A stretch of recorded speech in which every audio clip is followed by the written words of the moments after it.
We've got a massive Phoenix Suns roster update for you guys as backup center Drew Eubanks is going to hit free agency. He has decided that he is going to forego his player option and look to get a big money deal elsewhere. That means GM James Jones is going to have to look for a new backup center for this upcoming season to fill that void that Drew Eubanks is going to leave behind. We're going to break it all down for you guys on this episode of Suns Digest. My name is Pierre, and we are happy that you guys are here to break down this latest news, this latest free agency update. But before we get into it, we noticed that about 81% of you guys, you're watching our videos, and we appreciate that, but you haven't subscribed to the channel yet. If you want to make sure you're keeping up to date with the latest news, rumors, the latest reports, draft news, and ahead of free agency, make sure you hit the subscribe button so you can keep up with everything that we're going to have cooking for you guys over the course of the rest of this off season. Now, let's get back into it. The news coming that Drew Eubanks is declining his player option for this upcoming season, making him an unrestricted free agent. That means he's going to be able to negotiate with other teams and look for potentially a semi-long-term deal elsewhere. Now, Drew Eubanks is kind of this traditional backup big for the Suns.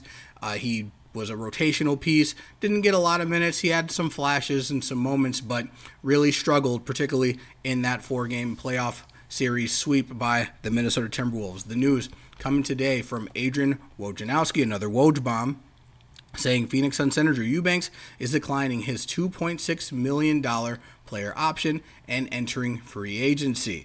Now, Eubanks, as we mentioned, he had his struggles over the course of the playoffs, and he was really, kind of a defensive liability, particularly at times, not in the right place, and just missed some rotations and wasn't contributing enough on the offensive end, particularly in pick and roll scenarios, to warrant those defensive lapses. So much so that former head coach Frank Vogel completely pulled him from Game 4. He didn't play a minute and completely just kind of rode the bench during the course of the Suns getting swept in that playoff series. So when we take a look at what this particular move, what this means for Phoenix, losing your backup center, the rotational guy that you had to take up those additional front court minutes, what does that mean for the team as of right now and what it means moving forward? So we kind of have to look back and see what Drew Eubanks' contributions were to the Phoenix Suns last season. If we take a look at his stats, they were kind of pedestrian, about 5 points per game, about 4.3 rebounds per game. Now, again, these are limited minutes, and he was primarily used in pick and roll scenarios. As you see, about 80% of his 2-point makes were on assists. So that kind of, was the role that he filled. He made some hustle plays at times, and he, made some plays rolling to the basket. But again, his lack of really presence on the defensive end during those reserve minutes really hindered the Suns, and that's not great when you have a guy like Jusuf Nurkic who already isn't necessarily the most intimidating defensive threat in the front court. So now if we take a look at what the Suns roster is looking like currently, when you look at the Suns, they're a second apron team, so they don't have a lot of flexibility when it comes to acquiring new talent. They're going to have to do that via trades, via veteran minimum guys, and right now, as we look at their cap situation, three guys, the big three, Devin Booker, Bradley Beal, Kevin Durant, all making over $49 million this upcoming season. Then you break down into, more of the ancillary pieces and potential trade chips. Jusuf Nurkic making $18.1 million. Nasir Little making $6.7 million next year. Those are two guys have been talked about a lot as potentially being on the trading block. Now, Grayson Allen, he's at $15.6 million. He's right now slotted into the rotation, but he is a potential trade chip that the Suns could use, but they won't be able to use him until the trade deadline during the next season because they did recently re-sign him towards the end of the previous season. Then we take a look at guys who also have player options that we're a little unsure on exactly what they're going to do. Eric Gordon, we've heard rumors that he is potentially an opt-out candidate and may look to not re-sign with the Suns and test free agency. There's Josh Okogie, a player that the Suns could bring back and provide some perimeter defense. And then there's Damon Lee as well, another project piece.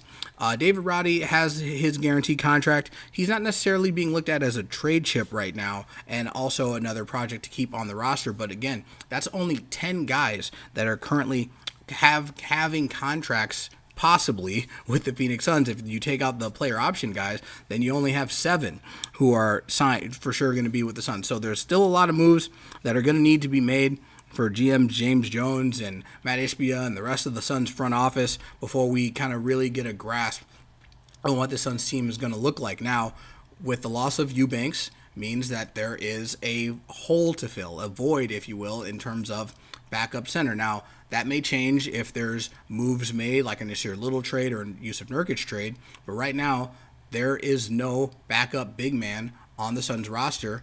And head coach Mike Budenholzer, he likes versatile big men. He was in Milwaukee with Brook Lopez, and he likes to have guys that he can utilize. Bobby Portis is another guy that he used frequently in his rotation.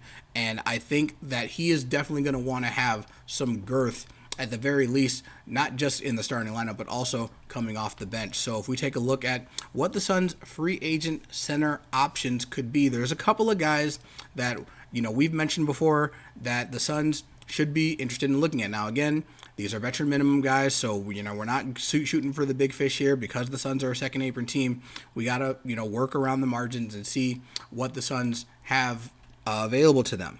Now, we've talked about in a previous video about some free agent target, that being Andre Drummond, the center for the Chicago Bulls. If you want to take a look at that breakdown from that video, you can head to our video feed on our channel and check that out as well. But as we look at Andre Drummond, he's a well-known player. He's been around the block for a while, a veteran big man, most notably with the Detroit Pistons and most recently with the Chicago Bulls. I think Andre Drummond is a piece that the Suns definitely should take a look at bringing in on a veteran minimum deal, someone who can come in, play about 15 minutes a game, and be a force, particularly on the defensive glass and getting rebounds. If we take a look at Drummond, his last season, averaging 8 points per game and 9 rebounds per game, that's, again, in a reserve role with the Chicago Bulls, where the Bulls have Nikola Vucevic starting at center, Andre Drummond coming off the bench, and he was still able to contribute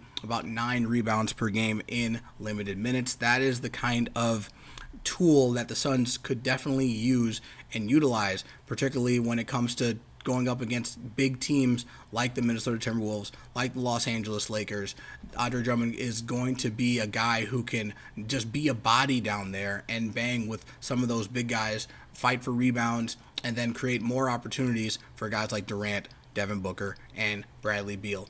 Another option that we've also mentioned before, particularly I know I've talked about as something that could be an interesting potential signing for the Phoenix Suns, is Kevon Looney. Now, Looney, we're very familiar with his time with the Golden State Warriors, former NBA champion, and has kind of really solidified himself, particularly within that franchise. But he's going to be available this offseason. There's, speculation that he could re-sign with Golden State and just continue to move forward. But if he's available and the Suns have a chance to get him, he could be another option that the Suns may want to bring in. Again, another guy who is solid in the rebounding game, someone who's familiar with Kevin Durant, played with Kevin Durant when KD was in Golden State, and someone who I think could fit into a very nice reserve big man role. Now, Looney's a little bit different than Drummond. He's a little bit more undersized, about 6'9", but again, he's definitely a force in the paint.